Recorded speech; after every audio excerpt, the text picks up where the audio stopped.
This week on the Chef's Cut, we have none other than Michael Anthony, the executive chef of Gramercy Tavern, a New York icon, and the exec chef and partner of the newly opened Lex Yard at Waldorf Astoria. This week, he's going to tell us about the biggest mistake he ever made at Gramercy Tavern. I, despite hearing all that good advice, impulsively changed a signature dish. His take on the iconic Waldorf salad.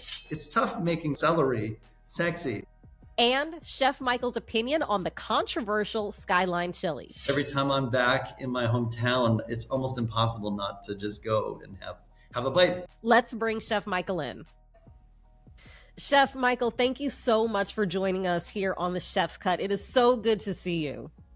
Thanks for having me. I'm excited to chat. Well, Chef, we are going to get right into it. So we have a segment that we like to call Fork It or Forget It. And Fork It means that whatever the food item we're talking about is something that you like or want to try. Forget it means you're kicking it to the curb.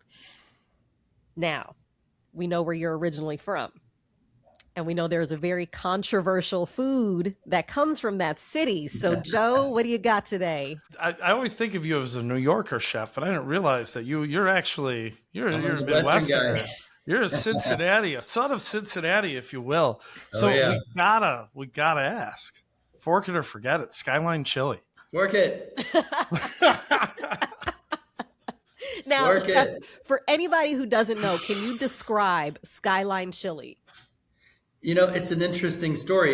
It's a bit mysterious, but the brief history is a family, I believe back in the late 50s, mid 60s, opened, an innovative, small, low-key restaurant where they designed it like an old school diner. And then they created, I don't know, maybe they had a family recipe or they created a recipe for chili with a fine ground beef and who knows what's in it, but a little oregano and cinnamon and, stuff. And they were really smart and they hold it out on these steam tables and invented some simple tools to serve things quickly right in front of the guest and fast. And they strangely or interestingly decided to put it on a thin spaghetti and then top it with a very finely shaved cheddar cheese.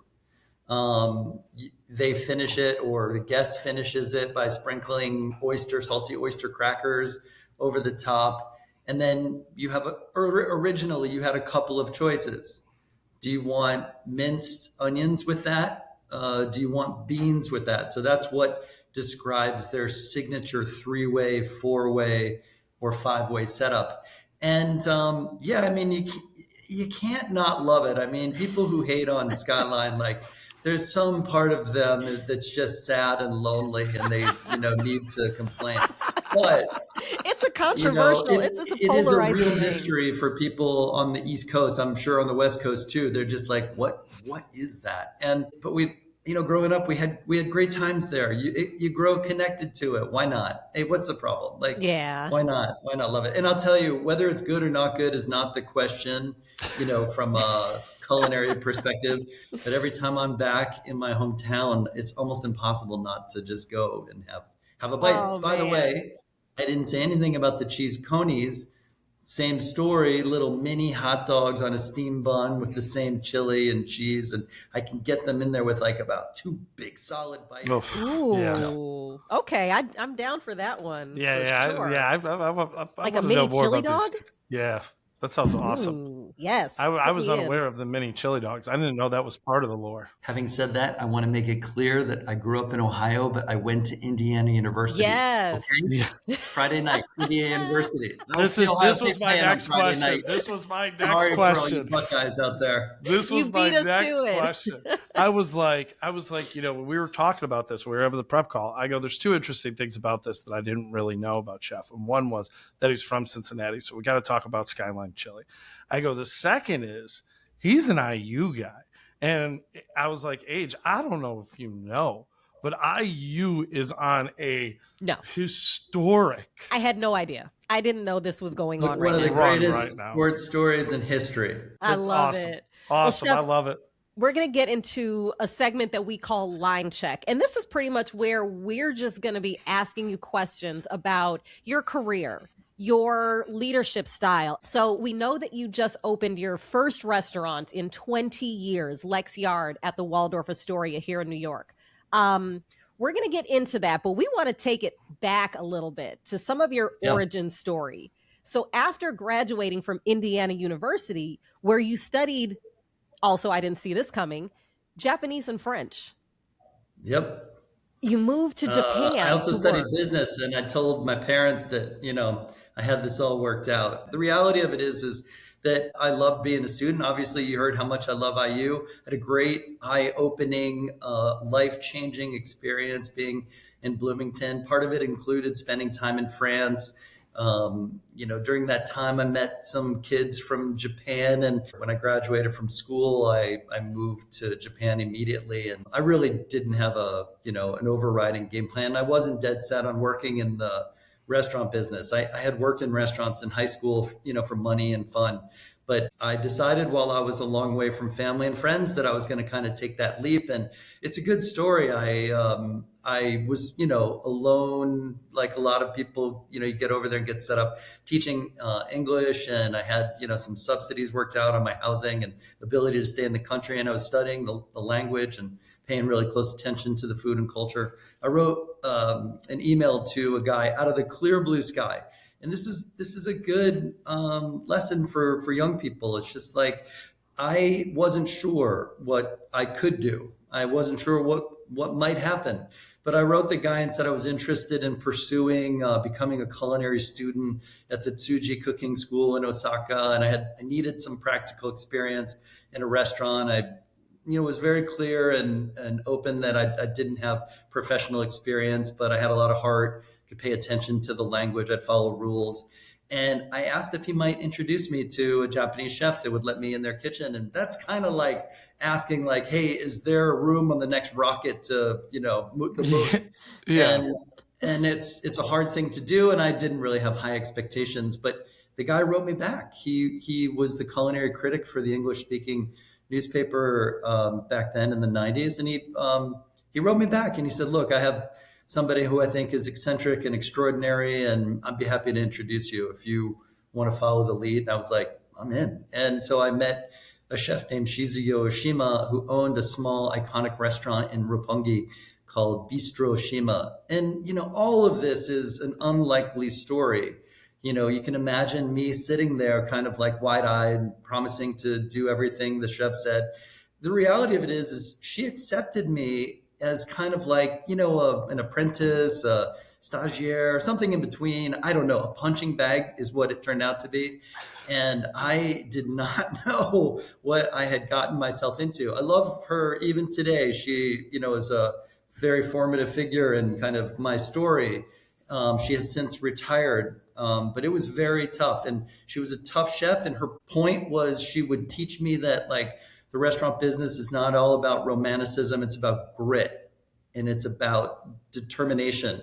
It's about smarts. It's about thinking ahead and fighting through every obstacle, because she had, as a woman, very rare to own a restaurant, especially in Japan during the 80s and 90s. She had lived and worked in a 3 Michelin star restaurant in France against all odds. And, we in this business, sometimes for better and sometimes for worse, we project our greatest fears and our, kind of strongest convictions onto the people that we, work with and live with. And we have to be a little careful and cautious of that. We as chefs and managers, colleagues, have a responsibility not to just bombard people with all of that baggage. We have to dish it out in ways that it can be helpful for people.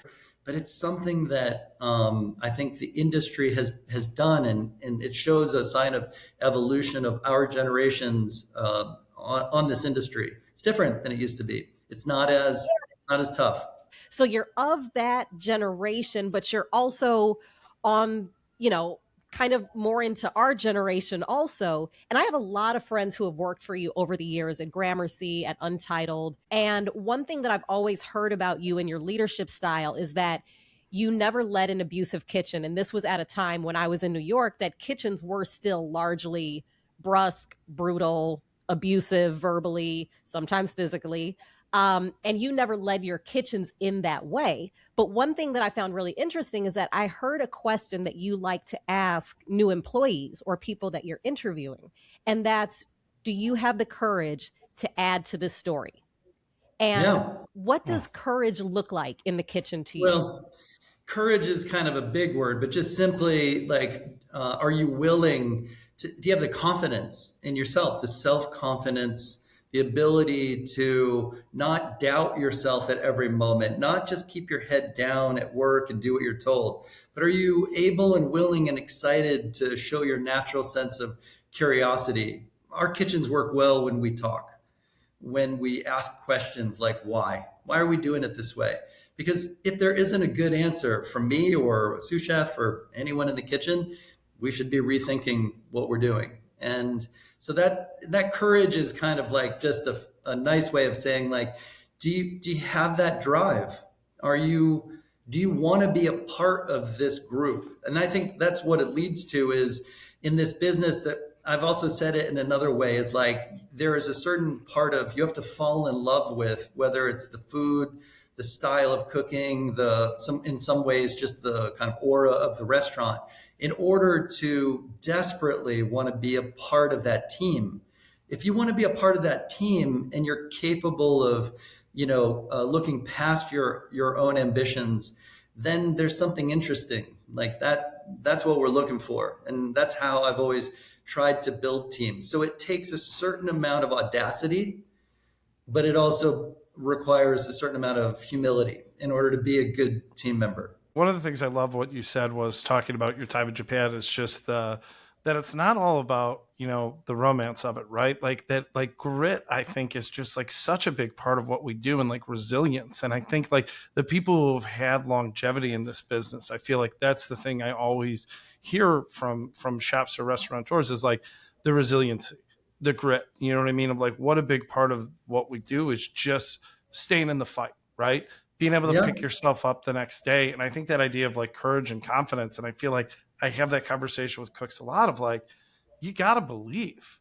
Like, we're in a business of hope and beliefs, and like believing that like tomorrow people are going to show up again and eat our food. It doesn't get any easier on the belief train the higher you grow up, of like, like, oh, I'm going to open a restaurant and I got to believe it's going to go well. Right. Hey, at every single level, that's a tough thing to wish for. And one thing that I think is worth saying, sometimes what people need is not the war stories of, I'm going to run you through the obstacle course and only the toughest are going to survive. Sometimes people just simply need to hear they've got all the tools already. They need to hear that you can do this. You have the ability to get past this tough moment. I'm not gonna make the obstacles go away. They're here, right? That's part of our world. You gotta work hard. You have to learn. You have to have talent. You have to bring something to the story. But I'm also here to say that, the restaurant business can be fulfilling. It's produced lifelong friendships for me that in some cases I'm thankful that from early on people are still willing to be my friend, and right on up to today, like, I'm thrilled that the people I work with, even the people who will show up this week, for their first shift, I'm going to learn something from them. And so I think sometimes, like in this, it's not about softening our industry. The expectations that we set are just as high and maybe higher than ever. But it's the way in which we teach these lessons and encourage people to, fight through the obstacles. Now, speaking of adapting and entering new environments, when you came in as the exec chef of Gramercy Tavern, that was it 05 or 06? 06. And it had been open for a while under Tom Colicchio, and then you took over. And how do you join a restaurant that's already been open and add new chapters to the book without rewriting the narrative? So it's interesting, a great question. And I'll say this, that it's an understatement to say that people knew Gramercy Tavern. It might have been one of the most beloved restaurants 12 years into its history, 13 years into its history.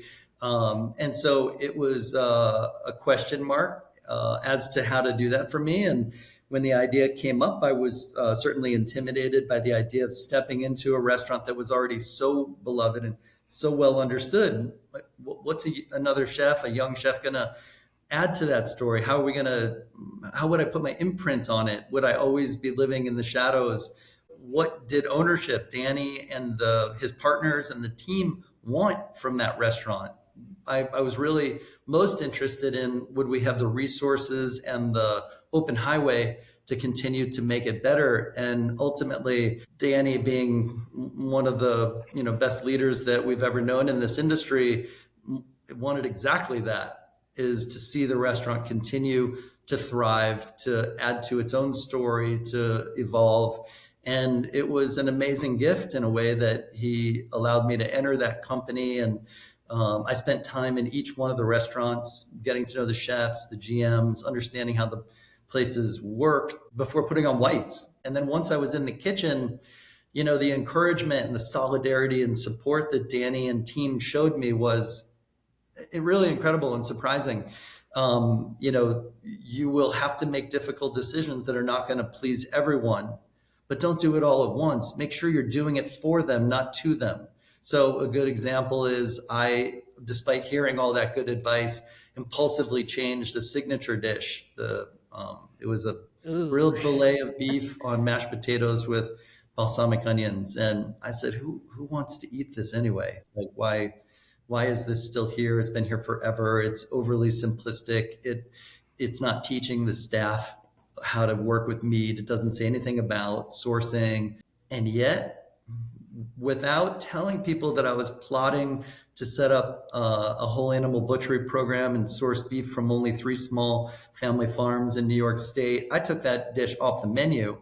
And as it turns out, there were several thousand people that were really upset that their signature dish and their favorite thing to experience at Gramercy Tavern, coming from cities around the country with their kids as a celebration of being together in their favorite place. It was an anchor for them. Not to mention that the longtime staff were like, hey, what are you doing with our livelihood here, man? Like, people love this and now you're messing with it. And what it took was not to be too shy or too close-minded to just leave that signature dish on the menu. Danny said, make the dish. If people love it that much, it's easy. Give them, what has always anchored them to this place, but tell them about what you're dreaming of. Give them a taste of the new dishes that you're putting on the menu. Listen to what they say. Ask them to engage. And that is, there are many secrets to the sauce at Gramercy Tavern over the years, but that is a very interesting and big one, is that guests have never really been treated simply as customers. I mean, the word guest implies that there's a certain amount of hospitality involved in how you see them, but it goes way deeper than that. And so many people over the years have felt like they belong to Gramercy Tavern, and maybe even vice versa. Gramercy Tavern is their special place. There's a sense of connection and ownership that comes from talking to people in that way. And it was certainly a very helpful way to get myself out of the weeds, because I had gone in like a bull in a china closet. And it taught me that by projecting, it's the opposite of playing basketball. You have to telegraph where you're going to pass the ball or where you're headed. And if you don't explain your ideas to your team and to people who are fans, how are they going to follow you? Yeah. So it was a tough, an easy lesson, but I stepped in a couple of cow pies along the way. Man, I gotta say it's one of those things that I love when we get to talk to chefs like yourself on here, because it's like hearing that, because it's like when I took over 𝗟𝗄𝗄, a restaurant that had been there 33 years and had existed for 6 months longer than I was alive, and I did the same exact fucking thing, and I got destroyed. I got absolutely bodied, and it was like, made that first step, and I pulled a dish, and I got destroyed. You took a signature dish off too? Yeah, and I remember Tony, he just comes back, and he goes, maybe you should just put the fucking dish back on. I go, yeah, I think you're right, chef. I think that's a good idea. And it was just like, but it was, like, I wish I would have had this conversation with you about 10 years ago. And like, for you to say to me like, hey, like, just do it slow, the old, like, how do you eat the elephant, and it's just like, but I think as young chefs, we come in there and we're like, oh, I'm going to get my arms around everything right away. And it's like, so you get your arms around nothing. I think what Tony and I heard, Danny say to me is, it's going to be okay. This is going to work out. And that kind of confidence to say, look, let's make some adjustments. Let's listen to what's going on around us. Don't be so dogmatic about each one of these decisions. There's never really an absolute right and wrong. You're going to get through this, and people are going to love what you do, as long as you do it passionately, and as long as you give them a chance to love what you do. Yeah. And Adrian and I talked about that with Eric a little bit, but just like, that trust he had in you, Age, and like what that did for you, and the trust Tony had for me, and the trust Danny Myers had in you, and like what that trust does for your confidence at that point in your career, where it's just like having someone say like, hey, I know you got this. You're not making all the right decisions, but I know you're not the wrong person. You just made the wrong choice. Yeah. Like when I became exec sous at Le Bernardin, it's like, you don't get everything right. You don't get everything right. But when you get it, you don't go backwards.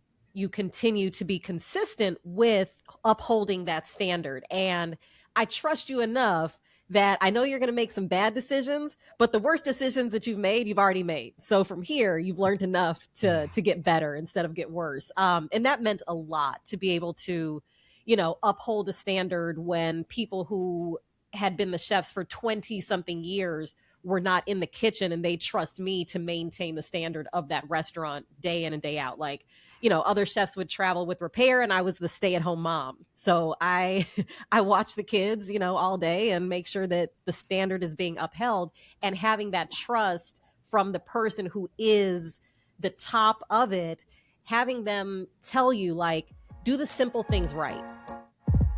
Chef, you're also very well known for kind of bringing in and ushering in the farmers market, completely seasonal, deceptively simple also cuisine here that, flourishes across the US. And now we kind of take it for granted.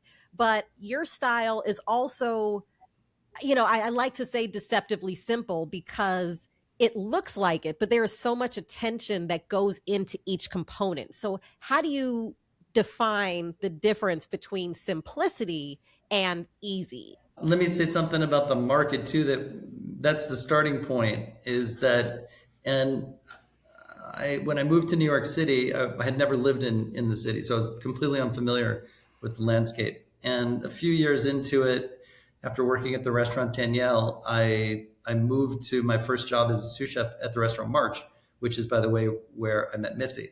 Missy Robbins, we talked about March with Missy. Line cook there, and we worked there for a couple of years together. But at March, we worked under an amazingly influential chef, Chef Wayne Nish, the owner of the restaurant, along with his partner Joe Scalise. It's an amazing place. It was in a townhouse in the East 50s, and kind of like a little under the radar, but had a really great reputation within the industry. And there was something extraordinarily charming about it, ahead of its time, timeless.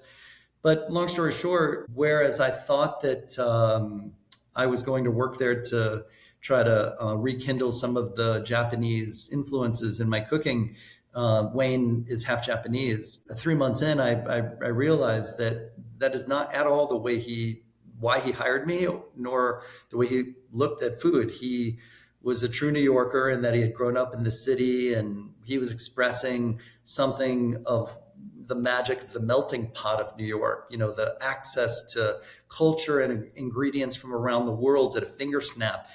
For him, he was way ahead of his time in terms of saying, I want to put something on the plate that isn't copying either a classic style of cooking from France or Italy or Japan, nor do I want to imitate other chefs. I want to put something original on the plate. And it was one of the really most eye-opening experiences I had. And so I thought that those would be the guiding lights. Wayne was interested in every single ingredient coming from the airport, not spending all that much time at the green market.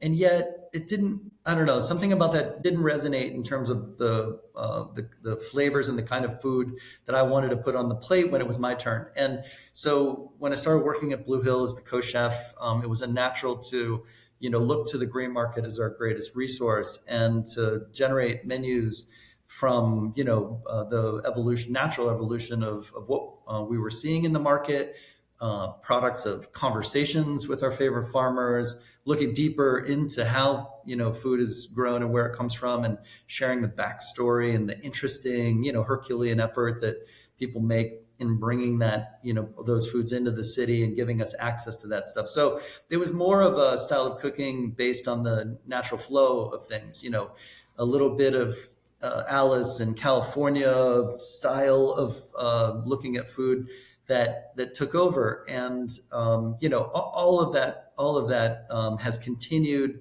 to inspire the way we look at food at Gramercy Tavern and now here at Lex Yard in the Waldorf Astoria.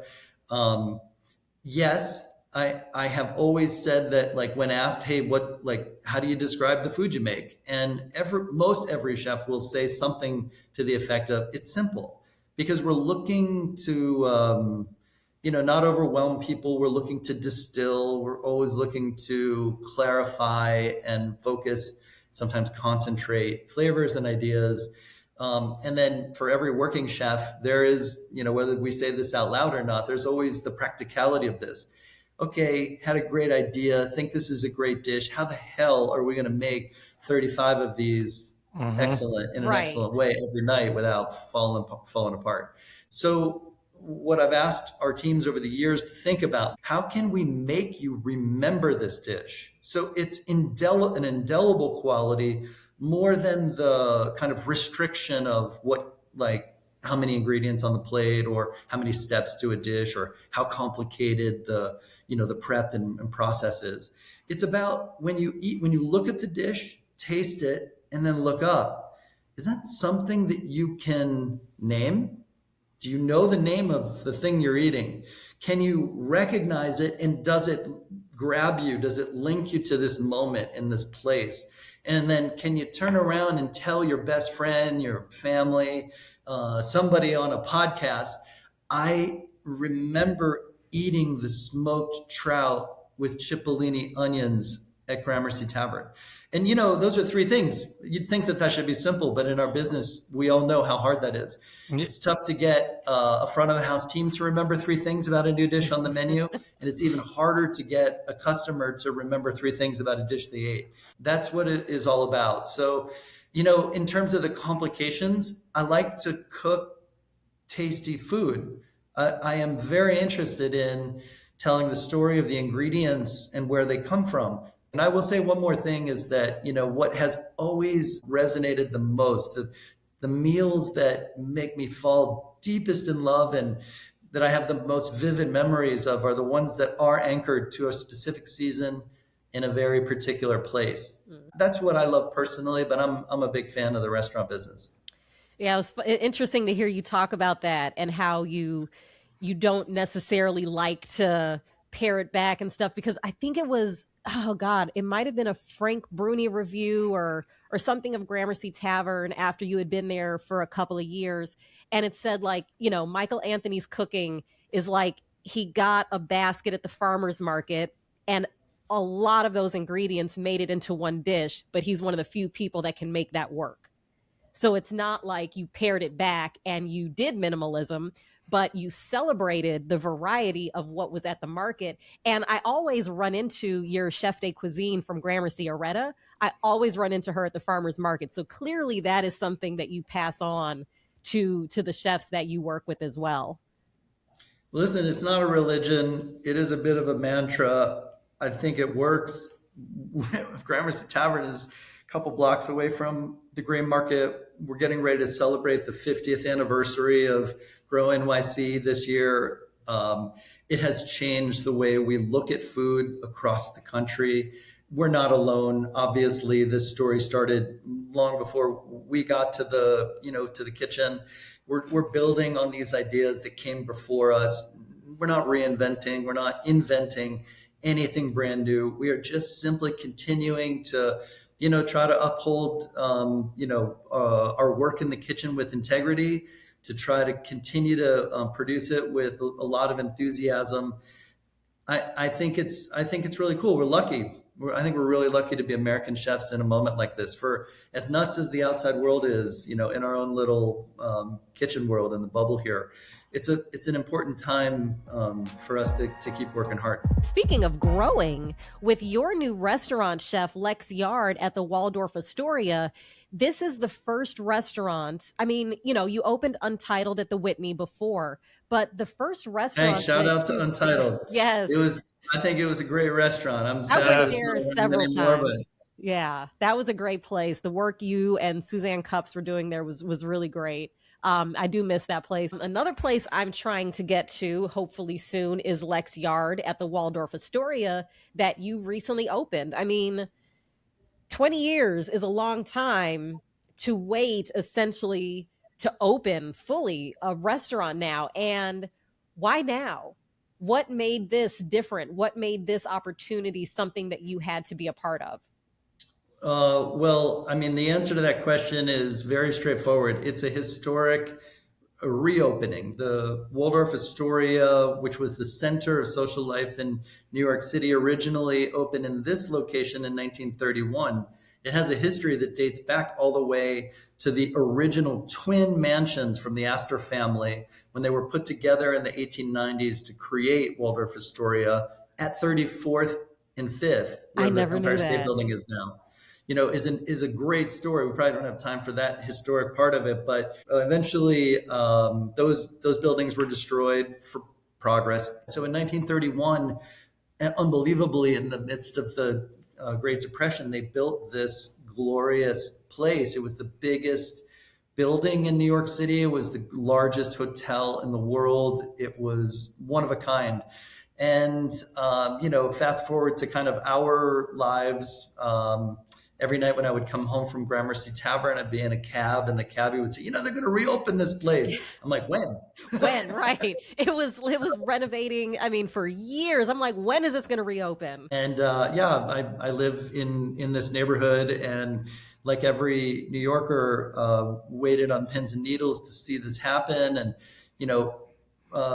5 years out of the pandemic and going through all of that uphill battle of bringing our restaurants back into full speed. And, some of them didn't make it. Some of them have thrived, but the timing was great. The amount of autonomy that I was given to create a new concept in this legendary and historic place is kind of unbelievable. The fact that ownership wanted to see a neighborhood restaurant, a new addition to the landscape of New York City dining, that just happened to be located at the corner of 50th and Lex. Kind of an interesting thing. And so I heard them say they wanted to open an American restaurant. And I said, what does that mean to you? And I started in with the questions of like, what's wrong with this story? How can this be true? And the reality of it is there was nothing wrong with it. It was a great moment in which they wanted to see the warmth of hospitality, the expression of seasonal local cooking, live up to the excellence and the elegance of a venue like this. And I have been dreaming of this moment. And this is the kind of restaurant, through our pricing and through our style, and especially through the level of hospitality, is intended to make people feel welcome. That should not be revolutionary, but I think it's hard to find these days. But I know, I couldn't agree with you more. I think it's so, as you talk about like restaurants coming back when we came out of the pandemic, I felt like not just like restaurants having a hard time, but like hospitality, like genuine hospitality, felt like we've been fighting for that right now. Really getting people to buy into the natural warmth of hospitality again, of just that, of like, hey, we're excited you're here. Whether we're busy, whether we're slow, whether whatever it is, like, it's a big deal that you're here. It's a big deal that you decided to come here. You could have went anywhere. You could spend money anywhere, but you came here. 27,000 choices in this city alone. And then, you look, and I'm not a curmudgeon, or I'm about the solidarity in our industry. I like to see what's happening around the country. I mean, from growing up in Cincinnati, I always looked up to Chicago and loved to see the evolution of our industry there. Look across the country as a young cook, you can get great training in so many markets that were considered to be medium-sized or small-sized restaurant markets. Now, you don't de facto need to go to a big city in order to get great training and get yourself, into this business. But the reality of it is that whether we're working here at 50th and Lex or, in Memphis, Tennessee, I think that the question that we all signed up to ask ourselves is, are we for real? And when restaurants can answer that question wholeheartedly and with a smile, man, something good is happening. I know something good is happening when I saw that the Waldorf Astoria was finally reopening, because when I first moved to New York, it was still open, and I was lucky enough to go to some events there back in the day with friends who worked in finance, and they had parties to go to, and I would just tag along. And I was so pumped to go because I grew up watching Coming to America. And there was that scene where James Earl Jones was like, to Arsenio Hall's character, was like, you will confine yourself to our suite at the Waldorf Astoria. And it was this gorgeous suite in the hotel, and you had all the pomp and circumstance. And so that was always something that I was so excited about living in New York when I moved here. Was like, oh my God, that's the Coming to America hotel. It's an amazing place. And to be a part of this reopening is, I can't get over it. How does it feel to on the menu? There's some classic and iconic dishes. We can't ignore the Waldorf salad. How do you thread the needle between making those things and honoring that legacy that you have there to uphold, while also kind of making it more modern? It was clear that reworking some of the classics would be part of the nature of the menu and part of the job. A friend of mine, 𝗟𝗘𝗚𝗏 𝗚𝗏, was kind enough to give me an original copy of the 1896 Waldorf Astoria cookbook. Oh my gosh. And first thing I did was flip through that book to see, is there really such a thing? Was there really such a thing as a Waldorf salad? Sure enough, there it is. Now, I think people ate differently, back then, over 100 years ago, but it was fun actually, and kind of challenging to think about, all right, there have been many chefs over the years in many places, home chefs and professional, famous chefs that have reinterpreted the Waldorf salad. So it's not like I'm the only one that, was tasked with this job. It's like there are a ton of Waldorf salads out there. And so I decided ultimately, after thinking really carefully about it, to try to make a craveable seasonal salad. Not shocking, right? I'm going to stick to my guns and try to make something that eats well, that has all the prerequisites. It's tough making celery sexy, tough ingredient. And one of my former sous chefs loves lovage, and I think he's would always work wonders with those tough flavors. But celery is, kind of not the thing that leaps up on everybody's table and in your mind when you're writing your new menus. But yeah, it's like, what are we going to do with celery this season? We got to get it in, That's a part of it. So I also decided that I would obviously you want to lighten it up a little bit. The original salad was made by mixing these ingredients with mayo, and it was kind of clumpy. And then lastly, I said, instead of just doing this once, let's make seasonal changes to the salad so you recognize it. It's still the Waldorf salad, but you see that thing like our menu evolving from season to season.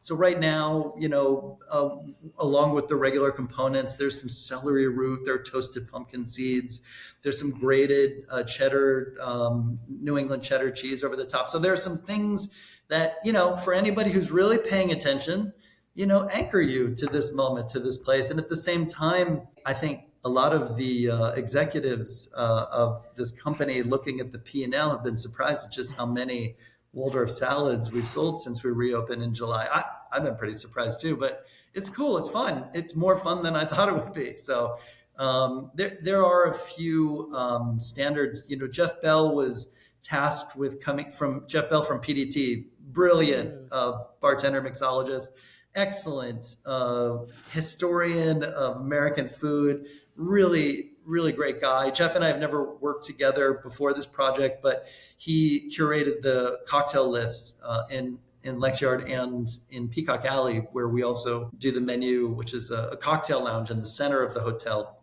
Extremely elegant. And Jeff, like any good creator, just straddled that with ease, turning, the Rob Roy was conceived here or popularized here. Wow. And, making some of the kind of most interesting and elevated takes on those classics.